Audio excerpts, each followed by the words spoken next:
Ayo talaga. Oh, dito naman tayo. Speaking of ano ha, speaking of magbati-bati na. Oh, ayan. Si Amy Marcos nagsosorry sa mga Duterte. Pakinggan natin itong balitang to. Isip ko na guilty ako. Sana nananahimik sa Davao yun. Mayor siya, walang kalaban-laban, walang hassle, walang gulo. Si Presidente, si Tatay Digong, nandito sana sa piling natin. Ang dami kong pagsisisi. Pero sa Ano pa? Ano pa pagsisisi mo? totoo lang, naisip ko rin. At nung kinakausap ko pa si VP noon, noong 2021, wala siyang kabalak-balak tumakbo para sa national. Nakarehistro na nga siya para mayor. Sinabi ko sa kanya unang-una, hindi mo dapat biguin ang napakarami na sumusuporta sa'yo. Ayon pa sa Yeah, so humingi siya ng tawad kay Inday Sara dahil daw siya ngayon nag-pursue kay Inday Sara para tumakbong presidente ng Pilipinas, tulungan yung kapatid niya. So nagsusorry siya kay Inday. Siguro mas maganda ay may mag-sorry ka sa mga Pilipino kasi katulad ni Inday Sara na nararamdaman lahat ng mga problemang ito, yung sa tatay nila, yung pagpa-persecute sa kanya, etong mga kaliwat kanang pang hahayop sa kanya ng Kongreso, bagamat nararamdaman ni Inday Sara yun, that's part of politics. Ang dapat mag-apologize ka Amy Marcos sa mga Pilipino na walang kakayahan. Si Inday Sara may kakayanan man yan. Ang mga Duterte may kakayahan man yan. Bagamat nangyari yan sa kanila, may mga kapasidad man sila. Pero yung mga Pilipino na pineste ng kapatid mo araw-araw, ng pinsan mo na ninakawan nila araw-araw, miyak-miya, aba, ano yan? Ano yan, madam?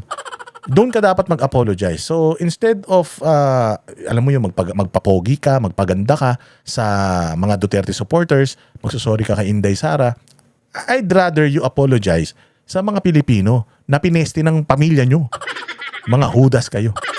Masamang tao na yung tatay mo, nag-asawa pa siya ng matamang tao.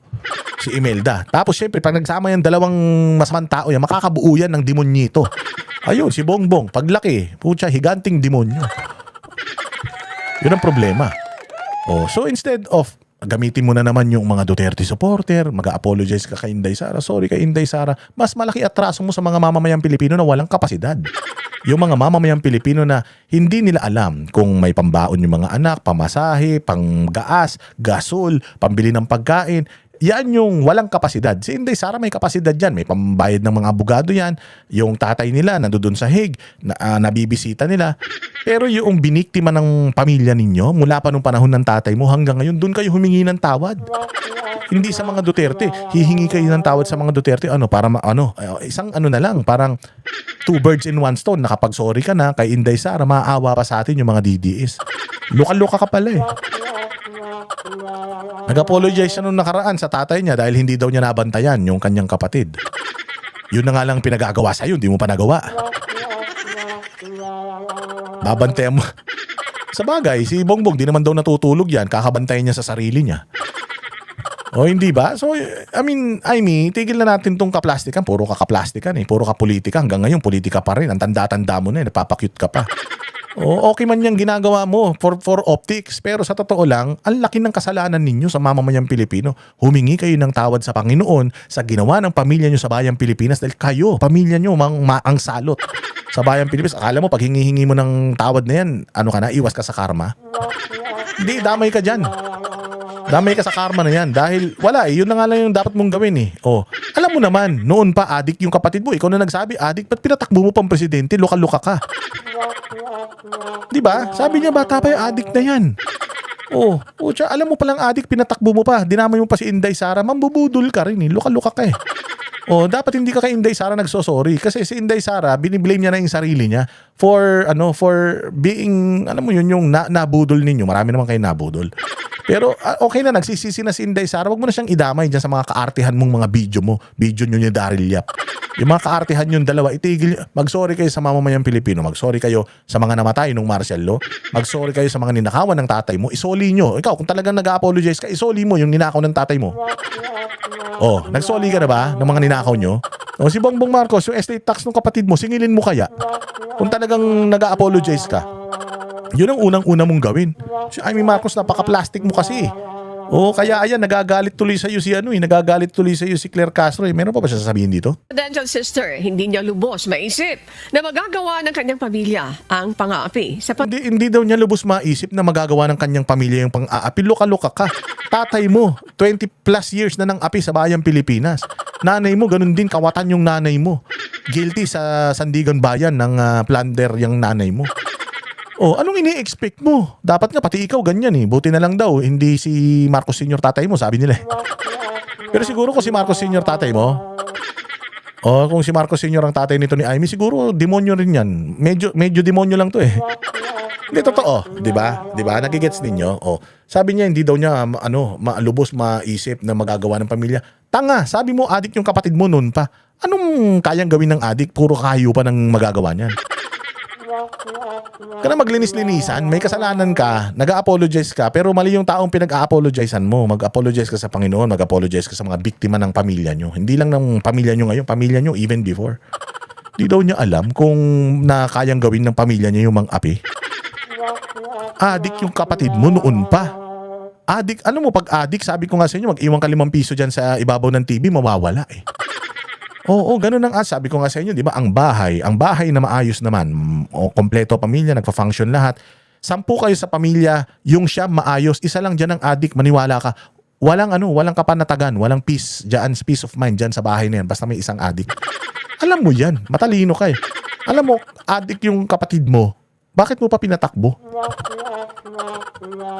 Oh, so talagang hindi mo lang, alam mo kung ano ang hindi mo ine-expect, Amy? Yung kanila, tinanggal ka nila sa bilog nila.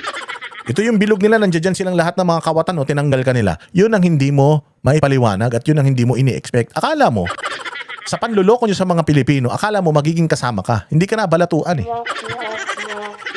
Yun ang naging problema mo. Oh, kaya ngayon nagsisisi ka. Yun ang pinagsisisihan mo na hindi ka na. Bakit sa tingin mo pa si Amy kung nakadikit yan sa loob nila Marcos, magsasalita ng ganyan yan? Hindi. Para si BBM din yan, walang utang na loob. Di ba? Oh, ganun lang yun. Maniwala ka dyan. pamilya Duterte. Tignan mo yung pamilya ko. Hindi mo naman iisipin na darating ang araw na uupakan kayo, yuyurakan ng pangalan. Talagang aping-api ang pamilya. Ganyan. Sa mga Duterte siya nag-apologize. Yung kasalanan nyo sa mga Duterte, part na lang yun. Pero ang pinakamalaking chunk ng kasalanan ninyo sa bayang Pilipinas. Huwag mo isipin sila Inday. Huwag mo isipin yung pang-aapi sa pamilya nila Inday, nila Mayor, nila Pulong. Kasi man sila doon? Ready man sila doon. Ready din naman si Pangulong Duterte doon. Alam mo, mag-sorry ka sa mga Pilipino. Dahil sila may kapasidad, yung mga Pilipinong inapin nyo wala. Gutom, puyat, walang kuryente, walang pambayad kuryente, walang pambili ng gasolina, walang pambili ng gasol. Nag-uuling na lang.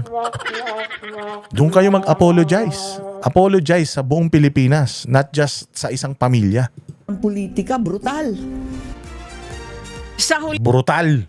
binigyan din ni Senator Amy na nakabuti pa rin ang pagtakbo ni VP Sara sa ikalawa sa pinakamataas na posisyon sa bansa dahil mas nagkaroon na niya ito ng pagkakataon na tumulong sa iba pa at ipaglaban ang nakararami. Dami alam ni Amy.